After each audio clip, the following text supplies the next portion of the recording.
ඔන්න ඉතින් අපි අද මේ ආවේ බා ඩුබායි පැත්තට. ඒ කියන්නේ ගුබාබියා කියන පැත්ත. ඒ කියන්නේ ඩුබායි වල තියෙන අනිත් පැත්ත දේර එක පැත්තක්. අනිත් පැත්ත ගඟෙන් එහා පැත්ත තියෙනවා බා ඩුබායි කියලා. ඉතින් බා ඩුබායි පැත්තේ තමයි අපි මේ ආවේ. ඉස්සෙල්ලාම ඉතින් අපි සාරි වගේක් බලන්න ආවේ. ඔන්න අපිට හම්බුණා ලංකාවේ කඩයක්. මේක ඇතුළට ගිහිල්ලා ඉතින් බැලුවා මේ සාරි එහෙම තියෙනවා. ඉතින් හැම જાතියක්ම ඉතින් තෝරගන්නත් ටිකක් අමාරුයි. කොහොම වුණත් අපි ඉතින් ඔන්න මේකෙන් සාරි ටිකක් ගන්න තීරණය කරා. මොකද ලංකාවේ කට්ටියට ඕන විදිහට ඩිසයින්ස් මේකේ තියෙනවා. ඒක හින්දා ඉතින් ඔන්න අපි මේකෙන් ගන්න යන්නේ. අපි ඒ වගේම දැන් මෙතනින් මේක බලලා ඊට පස්සේ අපි යනවා පොඩ්ඩක් මේ හරිය ඇවිදින්න. එන්න අපිත් එක්ක ගිහිල්ලා බලමු. ඉතින් ඔයගොල්ලෝ අපේ YouTube channel එක subscribe කරන්නත් අමතක කරන්න එපා. share කරන්න, like කරන්න.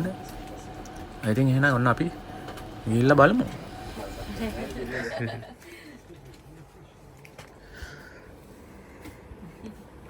එන වීඩියෝ එකක් දාගත්තා. ඔන්න ඊළඟට අපි ආව මේ මෙතන තියෙන මාකට් එකට. මේ කියන්නේ මේක පරණම මාකට් එක, සූක් එකක්. ඉතින් මේක ඔක්කොම මේක දිගේ තියෙන්නේ ඇන්ටික් බඩු ඒ වගේ ඒවා තමයි මේ තියෙන්නේ. ඉස්සර තිබිච්ච විදිහටම තියෙනවා. එතන වෙනස් කරන්න නැතුව. ඉතින් මෙතන මේ කෙළවරේ තියෙන ටෙම්පල් එකක්. අපි යනවා ඒ ටෙම්පල් එක හරියටත් බලන්න. මෙතන තියෙන ග්‍රෑන්ඩ් සූක් කියලා මේක අපි මේක දිගේ ගිහිල්ලා මෙතන එහා පැත්තේ තියෙනවා බෝට්ටු නවත්තන තැන දේර පැත්තට යන්න. ඒවත් බලාගෙන අපි ළඟට යනවා ටෙම්පල් එක තියෙන පැත්තට. හින්දු ටෙම්පල් එකක් තියෙනවා. ඇතුළට යන්නේ අපි එළියට ගිහිල්ලා චුට්ටක් එනවා. ඉතින් මේක තමයි මේ බා ඩුබායි පැත්තේ තියෙන සෙටප් එක. ඉතින් රස්නේ නැති කාලෙට ඉතින් ඇවිදින්න හොඳයි. රස්නේ කාලෙටත් ඉතින් ඇවිදින කට්ටිය ටුවරිස්ට්ලා ගොඩක් මේ පැත්තට එනවා.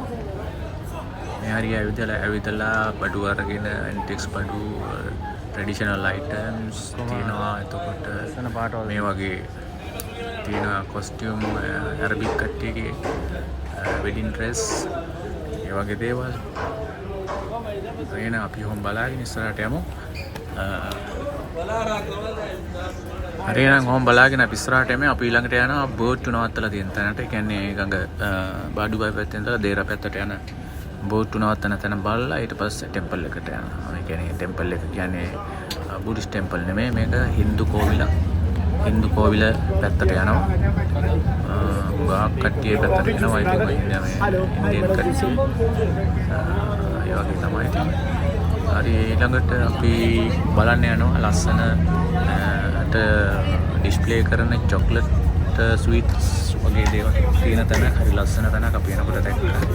රයිට් යන ගමන් අපි ඒකත් බලාගෙන තමයි යන්නේ. අපි ඒගොල්ලන්ට පෙන්වනවා මේ මෙතන තමයි ඉතින් බෝට්ටු නවත්තන්නේ. මේ බෝට්ටුත් ඉතින් පරණ විදිහට තියෙන්නේ තාම. ඒ පරණ බෝට්ටු සර්විස් එක තාම තියෙනවා. පොඩි මුදලක් දීලා කියන්නේ ඩිරම් එකක් දීලා එහා පැත්තට යන්න පුළුවන්. මේ බෝට්ටු සේවය අර ට්‍රැඩිෂනල් විදිහටම කරගෙන යනකොට ඒ වෙනසක් කරන්න නැතුව.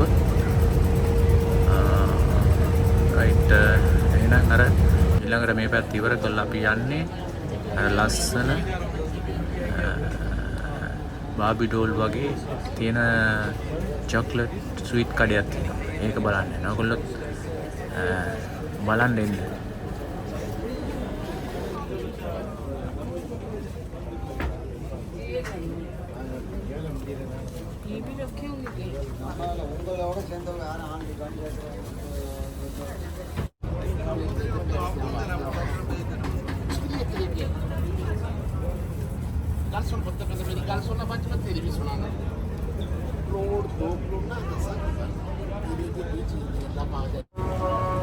ඔන්න එනම් බලාගන්න. මම කලින් කිව්ව ප්ලේස් එක තමයි මේක. මෙතන හරි ලස්සනට සෙටප් කරලා තියෙනවා. ඔක්කොම පින්ක් කලර්, පොඩි පරණ වාහන තියෙනවා. ඒ වගේම මුළු ෂොප් එකම පින්ක් කලර් කරලා ලස්සන බැලුමට ඕන කෙනෙකුට ඇතුළට ගිහිල්ලා මොනවා හරි බලන්න හරි හිතන තැනක්. ඉතින් අපිත් ඇතුළට ගිහිල්ලා බලමු. බලලා ඉතින් මොන හරි ගන්නත් වෙනවා. ඉතින් රයිට් ගිහිල්ලා අපි බලමු. ඒ බලන්න තියෙන ලස්සන ඕන කෙනෙකුට දැක්කාම හිත ඇදිලා යන විදිහට මේක ලස්සනට arrange කරලා තියෙනවා colours design කරලා හරි ලස්සනයි. right එහෙනම් ඔයගොල්ලෝ එන්න අපිත් එක්ක ගිහින් බලමු.